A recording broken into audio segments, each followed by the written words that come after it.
Assalaamu calaykum waraxmatullaahi wabarakaatu. Walaalayaal mar walba joogtaan soo dhawaada.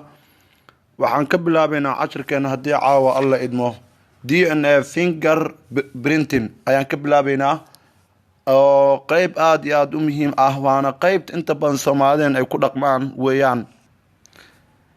Marka intaan gudaha u galin hore waxaan u soo qaadanay amaba wili aan ku guda jirnaa genetic engineering tools ayaan wili ku guda jirnaa.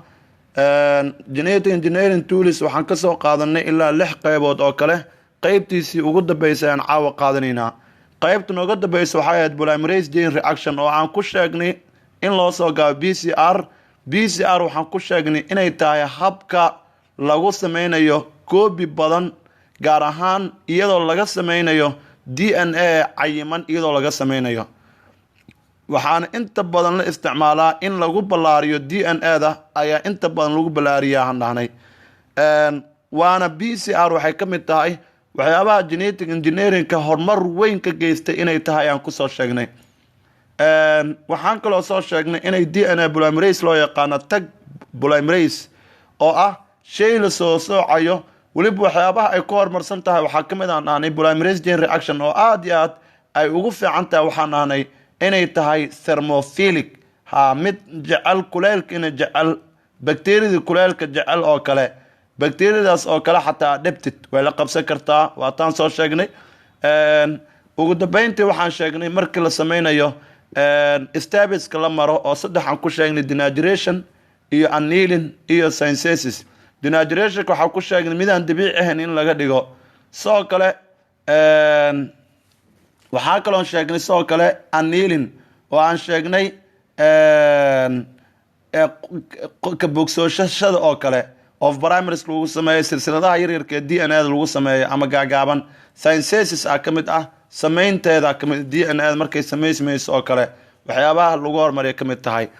intaas kadib waxaan qaadanaynaa caawa DNA finger printing, waana midda Soomaalideenu inta badan ay isticmaalaan, waana midda inta qofka markii aad aragteen dadka baasboorada soo qaata arkee, waa qofka markii aad aragteen la soo baarayo amaba meesha uu tago laga soo baaro, waa meesha faraha uu saarayo. midaas waa DNA finger taping allah, finger printing, in la daabaco DNA-da faraha daabacaysa. dadkaana ujeedaan awoodda Ilaahay subxaanahu wa tacaala. waxyaabaha la yaabka oo gaalo badan ku islaam waxaa ka mid ah xariiqmahan hadda sidaan ah markaad fiiriso sinjiga aadanaha oo dhan markaad fiiriso isku mid, laakiin waxaa la leeyahay bal ka warrama Ilaahay awoodiis. gaalo badan xataa ku islaantay xariiqmahan sidaan u yaalo walaalayaal aragtaan. yaa qof walba naqshad gooni ah ayuu leeyahay oo dunidan ku nool, walaalkaa kasta ahaada hadduu rabo naqshad gooni uu leeyahay. bal ka warran xariiqmahana naqshad gooni leh. ilaahay awoodiis, alxamdulilah calaa nicmati lislaam. ilaahaygaas saas cilmiga u leh yaa inaan caabudno allihii naga dhigay ma hadda leh, alxamdulilah, dad muslimiin naga dhigay. nicmada islaamka wax walba ka weyn walaalayaal. marka DNA finger printing waxaa loo yaqaanaa fahankeeda guud waa nidaam kulug leh.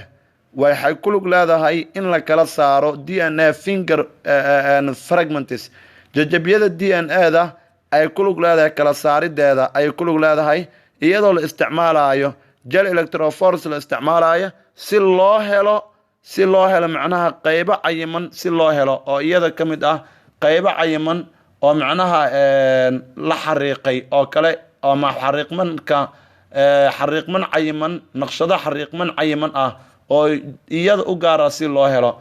waxyaabaha inta badan lagu sameeyo waxaa ka mid ah saynisyahanadu inay u adeegsadaan dembiyada oo kale, inuu adeegsadaan oo kale ka mid ah tuhunka oo kale loo adeegsadaa, dhibanayaasha oo kale, dembiilayaasha kuwa ka sameeya dhibanayaasha oo kale, kiisaskaas oo dhan loo adeegsadaa. waan arki doonaa. bal gudaha u galno DNA finger printing. unlike lamid maaha protein coding regions, proteinka isku xirxiran, qaybaha proteinka isku xirxiran mid maaha of DNA-da that taasoo most inta ugu badan identical waa maxay caddayn karto among individuals, waa maxay walxaha dhexdooda caddayn karta. waa mid iyada caddayn karto noolihii dhexdiisa caddaynaysa weeyaan. waayahay the long markaan fiirino strategies ka bixinta of non-coding regions. non-coding regions waa maxay in laga saaro noolihii qaybta aan isku xirnay, in laga saaro of DNA are unique waa mid u gaar ah to each individual noolo walba u gaar ah.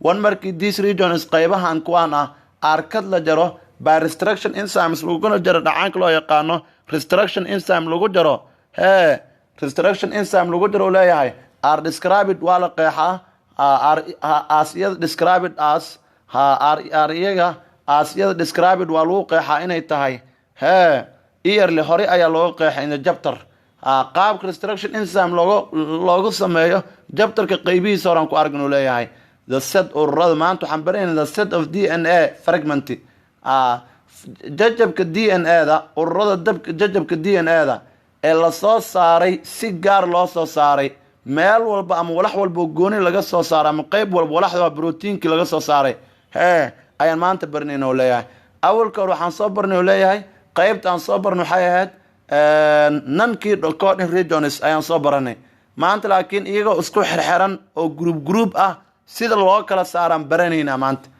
DNA fingerprintka involves waxay ku lug leedahay separating la kala saaro these waa kana marka these DNA fragments jajabyada DNA in la kala saaro using idoo la isticmaalayo gel electrophoresis qalabka gel electrophoresis in la isticmaalo qalabkan wuxuu qaabilsanaa DNA fragment oo qaabilsan sama DNA oo jajabka dhigay in order si to observe loo helo to distinct pattern xariiqman kala baxsan oo patterns naqshada ah in la helo that are quite unique u gaar ah to every individual noolo u gaar ah waxyaabaha waxaa kamid marka DNA fingerprinting ay qabato forensic scientists saynisaanadu waxay ku baaraan dambiga ay isticmaalaan saynisaanada markay dambiga ay baarayaan oo kale way u isticmaalaan soo kale to identify si cadeeyaan waxayna ku cadeeyaan suspected tuunka si ay u cadeeyaan ana victims dhibanayaasha in kuwa ka sameeyay criminal cases kiisaska dambiyada kuwa sameeyay dhibanayaasha ku sameeyay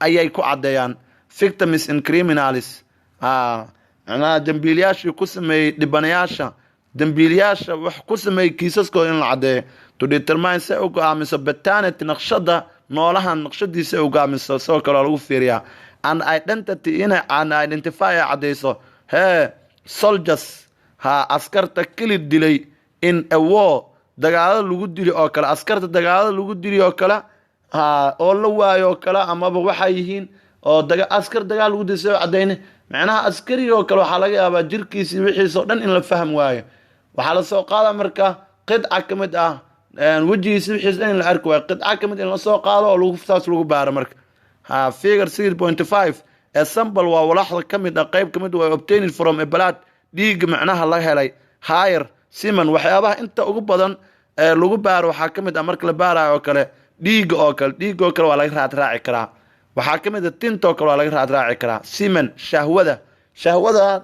uu bixiyay noolahan hadda gabar oo kale la kufsaday gabadhaas waxa la fiirnaa shahwadaas ku taala la fiirnaa shahwadaasi waxay tahay DNA-da qofka iska leh cadeyni or amasan skin maqaarka oo kale maqaarka noolaha oo kale maqaarkiis deel arko waa laga baari karaa waana kana qalabka hadda fiir sida looga baaro qalabka sawir qurux badan buuga kan real waa kan DNA-da waa tana qalabka meesha la saaro lagu baarayno waa tana cajiib qaabkan waa yahay PCR qalabka kan ah PCR ayaa is used loo isticmaalo to copy in lagu koobiyo the small amount tira aad iyo aad u yar oo DNA-da kamid ah lagu koobiyaa to create si loo abuuro larger sample walax aad iyo aad u weyn for analysis iyada oo la falanqeynayo the amplified DNA la hormariyay then kadibna iskad waa la jarayaa using loo isticmaala different combinations isku jamcin kala duwan loo isticmaalaya waliba of loo isticmaala restriction enzyme waxaan la adeegsanaa dhacaanka loo yaqaan restriction enzyme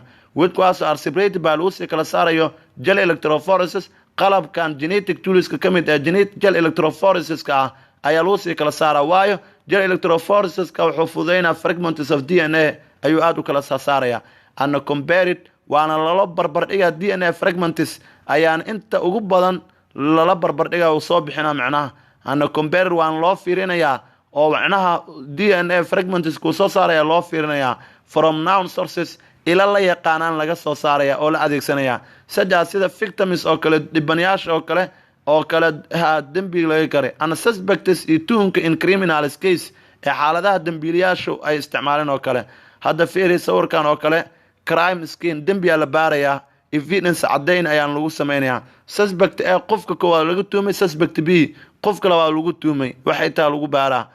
Collected DNA la soo aruuri ayaa halkan saara u jeedin meeshaan. Mujeeda perform PCR inuu qabto PCR on repeat sidoo lagu celcelinayo. PCR qabanayo 12 jeer ayaa lagu celiyay, markaan 16 jeer lagu sameey, markaan 12 jeer lagu sameey. waa ka qalabka la adeegsanaa waxaan dhan waay. Use gel electrophoresis ugu dambeyn waxaa la isticmaalaa gel electrophoresis si looga caddeeyo dambiga. waa kan gel electrophoresis kaasna DNA fragments aad iyo aad u kala bixinaya. waa kana table can summary of a major tools in genetic engineering oo soo kooba. Restriction enzyme shaqadu qad maxaa ka DNA strands xarkaha DNA ayuu jiraa into fragments wuxuuna ka dhigaa jajab oo ka dhigaa. haye application waxyaabaha loo isticmaalo maxaa ka mid ah. Use waxa loo isticmaalo to create in lagu abuuro DNA fragment lagu abuuraa with sticky ends iyadoo ay wadato waxyaabo dhigdhagaay dhacaano dhigdhagaay wadataa. haye or ama sane balanti endi waa maxay qaybo soo kale qaybo kala qaybo waxyaabo sheeyo wax jijibinayo ay wadataa, sheeyo burbur samaynayo, balanti endi dhammaad samaynaya. that kuwaas oo kan join isku xiri kara with their DNA fragment. DNA fragment soo kale DNA-da waxay fududeynaysaa balantigaas DNA-da jajabkana isku xirtay fududeyni. haye qodobka labaad maxaa gel electrophoresis shaqadu qad maxaa separate DNA fragments wuxuu kala saaraa DNA jajabkeeda kala saaraa by size cabiradeeda waliba cabir ahaan uu kala saaraya. used wal isticmaala to start si loo daraasay DNA fragment lagu daraaseeyaa of various sizes cabirada kala duwan iyadoo ah DNA fragments. Recombinant DNA idan shaqadeeda kooban waa kana combined DNA fragment waa DNA waxay midaysaa oo soo aruursa DNA jajabka ah with DNA from an other source ila kale ka soo aruurinaysa exogenous DNA. DNA horumarsanayna ka dhig exogenous horumarsan waa exogenous DNA waan aragnay recombinant DNA in aad u muhiim ah markaan soo qaadanayna. waaye usual isticmaal to create si loo abuuro recombinant DNA to be usual isticmaal to start si loo daraasay individual genes hindisiyaasha iyaga ay leeyihiin ana genetically dhaxal ahaan engineered waa max farsamada dhaxalka organisms noolayaasha and it's okay in the treatment in lagu daaweeyo certain diseases cudurrada cayma xataa loo adeegsadaa. waayahay gene cloning in la kooxeeyo asqadiis maxaa inuu soo saaro tiro aad iyo aad u badan oo soo saara produce oo soo saara large number of identical recombinant DNA molecules DNA oo badan ayuu soo saaraya oo aad iyo aad wax u cadeynaya. Use waxa loo isticmaalaa to create in lagu abuuro large amount tiro aad iyo aad u badan of recombinant DNA to be used si looga isticmaalo in genetically engineered organisms. waa maxay noolayaasha macnaha farsamada dhaxalka noolayaasha ayaana loo adeegsadaa. DNA sequence maxaa identifies oo lagu cadeeyaa DNA sequence taxanaha DNA ayaa lagu cadeeyaa ana cloning waan la kooxeeyaa recombinant DNA kooxeynaysa moleculadeeda for further study waa looga sameeyay si macnaha aqoon dheeraad looga sii yeesho darteed. haye used waa la isticmaalaa idana to identify si looga cadeeyo errors qaladadyada in the DNA sequence ka dhex jira xirkaha DNA-da to predict si loo saadaaliyo the function shaqada ay qaba doonto of a particular gene-ka cayiman ee ku dhex jira shaqadu qaba doono. must to compare si looga eego to other genes hindisiyaasha kale with similar sequences taxanayaal iyaga u gooni leh from different organisms kuwaas looga keenay noolayaal kala duwan. waa qaabka marka waxyaabahaas dhan. haye polymerase chain reaction sin maxaa make soo sameeya copy of a specific region soo sameeya qayb cayiman oo ka sameeya of a sequence DNA. waliba wuxuu ka sameynaya DNA-da macnaha sequenced ka ah oo macnaha taxanaha DNA oo ka sameynaa. waayahay used waa la isticmaalaa to copy DNA for any scientific investigation baaritaan walba cilmiyeed including waxaa ku jira forensic dembiga oo kale analysis taxliilin dembiga oo kale forensic ka mid ah ana medical testing iyo soo kale baaritaanka xagga caafimaadka soo kale waa loo adeegsadaa. forensic waa loo adeegsadaa. waayahay halka haynoo joogto transgenic organisms haynoo joogto walaalayaal halkaasaan geenaya aniga aad u mashquulsan inaan ku daraan rabay laakiin haddaan laba video oo kale ka duubno jabtarku waan dhamay karnaaba videoan iyo video kale haddaan duubno waan ku dhamay karnaa marka halkaa inoo joogto waa mahadsantiin walaalayaal